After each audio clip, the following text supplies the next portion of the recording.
Hi lads and lasses, Modest Pelican here with Red Dead Online. If you enjoy this family-friendly content, please name your legs Modest Pelican Gaming and then spread them, as this really helps spread the good word of my channel.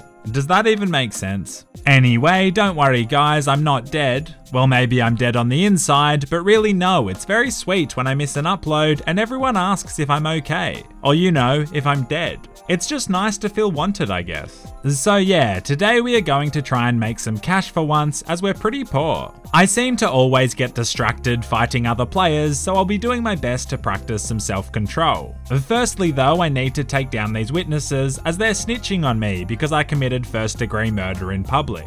The snitches get stitches and gamers get vagina. That's a stretch, but yeah. I'm patting Maddie's unicorn horse, and then this guy called Lol Try Smash shoots me with a shotgun. I take my revenge on his gang's leader, but as this is precisely what we're trying to avoid, Maddie and I ride off into the night together. Also, I'm still a thick boy, so I guess she can enjoy a big sweaty man holding onto her because safety first. Just like my Boy Scout coach always said, don't tell anyone or I won't give you your rope tying activity badge. Okay, so this is my Moonshine Shack business I bought. Before we get into that though, I see if I can fight an alligator with a knife, and no, I cannot. I show off my shack to Maddie, who's extremely impressed, and I mean, who wouldn't be? We're talking 3 pillows on the bed, that's some luxuriousness right there. I ask if she wants to take a nap while I watch from this chair, and she politely declines. I was into watching people sleep before it became a cool thing to livestream, and also before it was consensual viewing. Anyway, I don't have the money to brew up a batch of moonshine, so we need to raise some funds. On our way to town to find work, we decide to take down a rival seller. Also look, women throwing themselves at me, this is such relatable content. Take a sip of water if you can relate to this content. I've been figuring out how to do these missions stealthily, and all you need is a bow and arrow. I then destroy their moonshine steals, and hey presto, that's one less competitor. For real though, all this murder has got me thinking, does this cardinal red beanie work with my rugged beard look?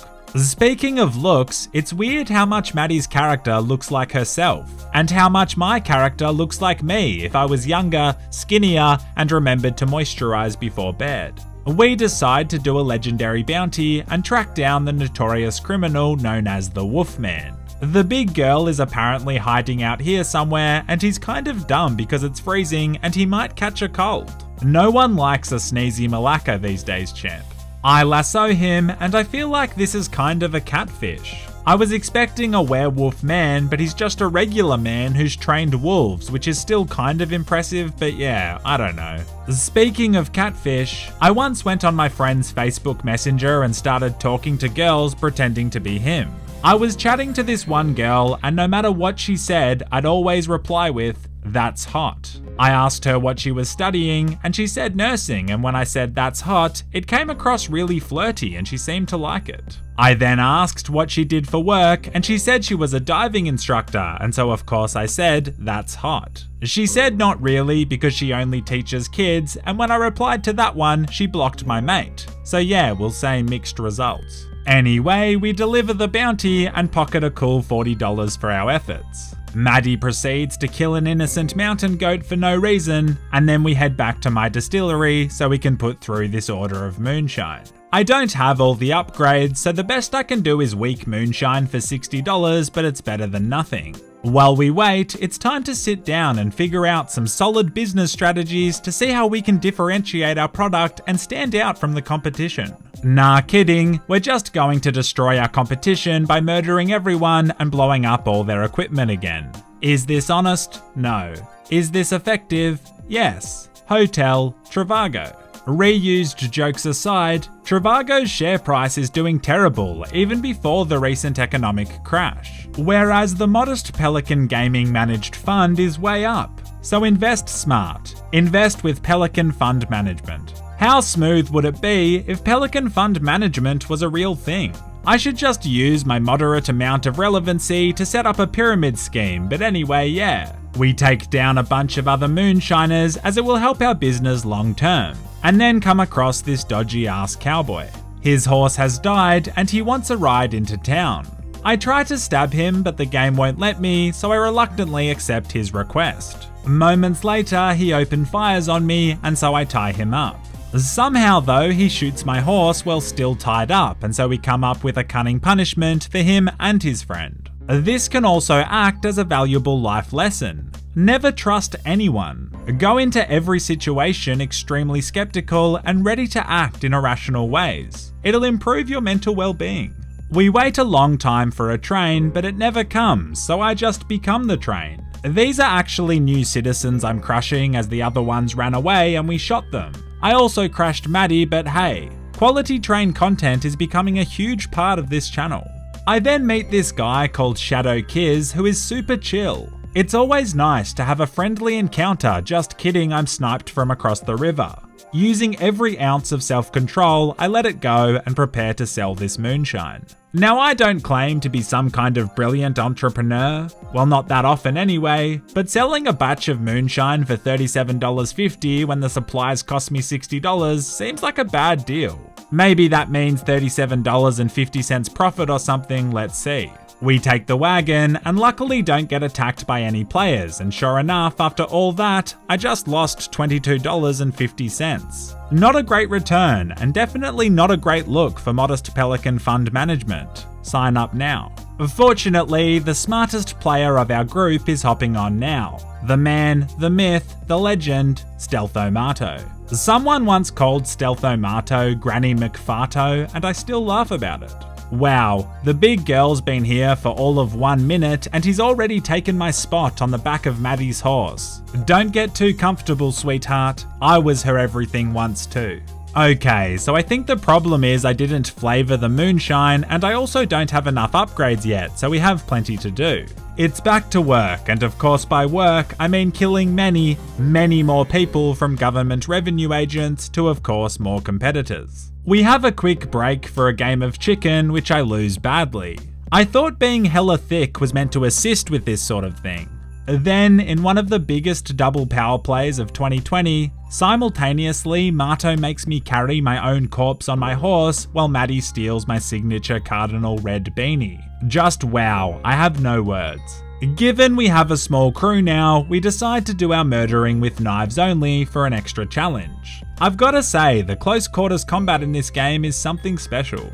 Just in case I wasn't already being made a joke of by my own gang, they then both get red beanies off my various corpses. Look, I don't even know who I am anymore. That beanie was my identity. They're stealing my whole image. What's even more frustrating is you can't deny how good Mato looks in it. While I'm busy stabbing someone else, another player ties me up mid-fight. His name is Golden Walrus 101, so you know that he means business. Maddie then tries to save me, what a simp, but then another player comes in and Randy Orton's out of nowhere. Everyone just starts dying, but my game glitches out and I can't break free, so I just lie there like my ex-girlfriend. Walrus cuts me free, but with my game still glitched, I just chill like this in the middle of the bloodbath. Eventually I break free and go to wave at him, but Mato shoots the guy in the face because he is just honestly emotionally unstable. Eventually everyone ceasefires and we all just crouch walk around unusually close together. And if this isn't the pinnacle Red Dead Online experience, I really don't know what is. I then shoot this guy in the head with an arrow, and seconds later he tweets at me saying that he just ran into us and I shot him in the head with an arrow. His recap of the recent events are extremely accurate, he should be proud. And also sorry I guess mate, it feels personal now because you made a tweet about it. We then come up with the perfect plan, where we will poison our biggest competitor's moonshine without them knowing. Then when they sell it to their customers, it will kill them and put them out of business. Sounds like it will also kill many innocent people who are just trying to get a buzz going, but let's not overthink the consequences of our actions. That's for nerds. The problem is, if we get spotted, they'll know we tampered with it and won't sell the shine, so I have to remain undetected. Of course, I completely mess this up, and we resort to the tried and tested plan B. Kill and destroy everything. God forbid we increase our marketing budget or create a customer loyalty program. No, murder is always better. Anyway, the moonshine business is really starting to come together, but we need some bulk cash, and the best way to get cash is by collecting things. On the bright side, Marto is riding on my horse again. Bros before hoes. No, actually, I shouldn't refer to my good friend Maddie like that. Bros before strong, smart, independent, funny, and well-read hoes. Let's be honest though, the biggest hoe here is Marto. Like, has he even ridden on his own horse once today? And yeah, collecting things isn't the most interesting job, but it gives us a chance to chat and catch up on worldly events. With Maddie, figuratively, and in regards to Marto, literally carrying us from location to location, we managed to collect an entire set of earrings, which you can sell for several $100s, and just like that, we're rich. I now have to decide whether I make the smart business decision and upgrade the Moonshine Shack, or make the vain aesthetic choice and upgrade the campsite. You know damn well I upgrade the campsite because I'm trying to embrace flex culture. My tent now looks way better. I've got a little table, it's absolutely popping off here. Maddie has an actual bed, so she's living like a queen, and Marto has something that resembles one of the forts I made with my mates when I was a kid. It's not going to keep him warm, or dry, or keep the wind off, but at least he's got a place to bring girls back to. It's not very private, but as mentioned earlier, I actually prefer to watch anyway. Wow, feels good to have actually been productive on Red Dead for once, and I'm looking forward to getting the Moonshine business pumping. Also, if you're in the mood for more questionable content, you could follow me on Instagram and Twitter. Might be the best decision you've ever made. Probably not though. Otherwise, I really hope all you legends are doing well and are coping with everything that's going on in the world right now. Thanks for watching, and a massive thanks to those who support the channel on Patreon. Until next time, and as always, stay classy.